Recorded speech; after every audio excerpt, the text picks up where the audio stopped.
Hi, and welcome to Activity 9, Contribute to Positive Outcomes. The performance criteria we're covering today are support colleagues in resolving work difficulties, regularly review workplace outcomes, identify and resolve poor work performance, and deal constructively with conflict. Performance evidence, we're looking at quite a few: access and analyze information to achieve planned outcomes, apply techniques for resolving problems, review and improve workplace outcomes, apply relationship management and communication skills to encourage participation and foster contribution of and respect for ideas and feedback, and provide support to colleagues to resolve difficulties and communicate ideas and information to diverse audiences. In terms of knowledge evidence, we're looking at outlining problem-solving methods, explaining methods to resolve workplace conflict, explaining methods to manage poor work performance, and explaining how to monitor, analyze, and introduce ways to improve work relationships. And we're covering literally every foundation skill in this section. So when we have a difficulty, when we have a problem, a conflict, poor work performance, anything like that, it's important that we support our colleagues in this. Your work colleagues are your greatest asset in the workplace, and it is important that when there are difficulties, that you support them in trying to find a solution to a problem that is right for everybody. Some ways in which you can support your colleagues include effective questioning and listening techniques, using a variety of open, closed, and reflective questions to get the right information out of someone, but also using effective listening techniques or active listening to make sure what you have said is understood, or what they have said is understood. So it's important that people are able to give the right information to enable you to know the most about a situation to then solve the problem. But it's important also that when they do give that information, that you listen to it properly and you actually understand what they're saying. Oftentimes people can not necessarily say what they mean, or you might take things in a way in which it wasn't intended. And so it's important that you use some effective listening techniques to then make sure that what you've heard is understood and you got the right message. You need to know common barriers to effective communication and using strategies to overcome these. You need to know a range of communication methods, equipment using an ICT organization and workplace, and you need to select the right medium for the right scenario. Certain communications should happen over email. Others, it's important it happens face to face. There might be a follow-up email for a paper trail. So if you're having a difficult conversation, you generally don't do that over email, you have that in person. But what you might want to do is after the conversation, you might send an email and say, as discussed, and outline that conversation. That way there is a record of that conversation if you need it later. And it also makes sure that the person who is in that conversation remembers and understands what was said. So you also need to know the organization workplace protocols and procedures in relation to lines of communication and the referral of client requests so that you don't step on any toes when you're communicating with people.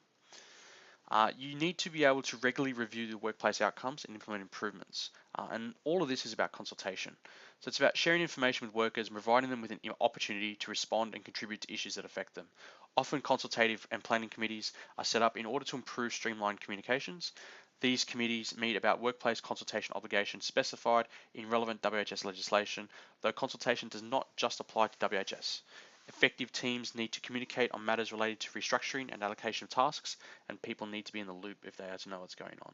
So there are meetings where you regularly review what's happening in the business and you identify problems and you try to implement improvements. Now these have to happen by law for WHS reasons, but you also use these meetings for just general business reasons. What's going on with this project? How are we going with this? Do we need any assistance with this? What are the problems that we see?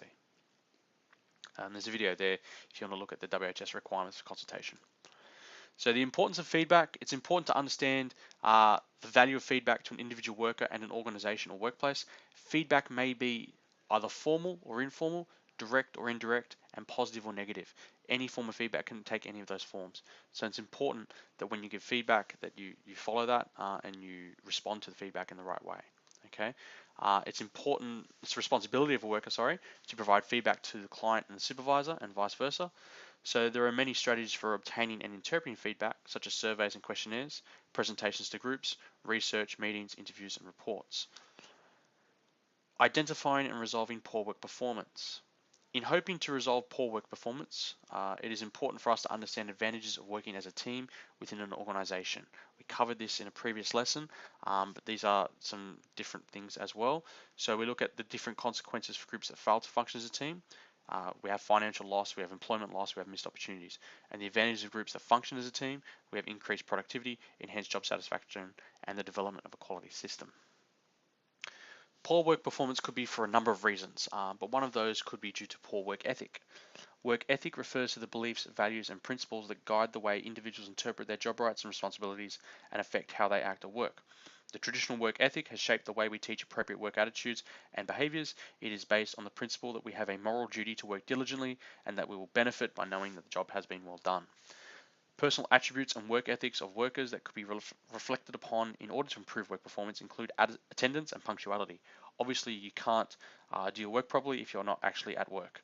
Ethical behavior, behaving ethically, behaving in a right way to therefore add some credibility to your work, behaving with honesty, actually performing the work that you're asked to do, taking directives, so being able to be told what to do as opposed to just doing what you think is best. Attention to detail, so making sure that you don't miss any details. If you notice something, you say something, and you're really, really observant. Personal presentation and grooming. To act the part, you need to look the part.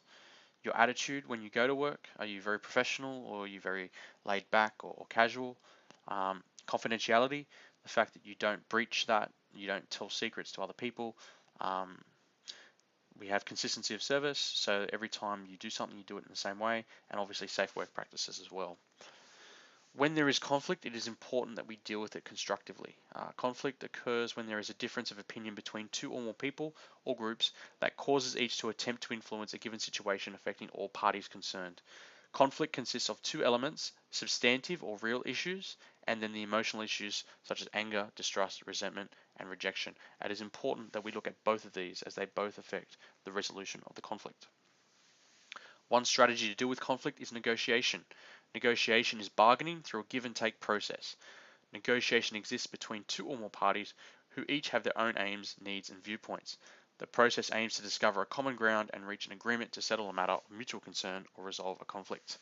Negotiation involves preparation, thinking about what you want and how you'll get it, discussions of all possible outcomes, a proposal making tentative offers of what could be acceptable, bargaining, give and take, attitude, always trying to achieve a win-win situation, decision making, one solution or option is chosen, and active listening, showing the person you are communicating with that you are understanding what they are saying through reiterating their message back to them and giving feedback. And when we deal with conflict and poor work performance, it is always important that we respond appropriately.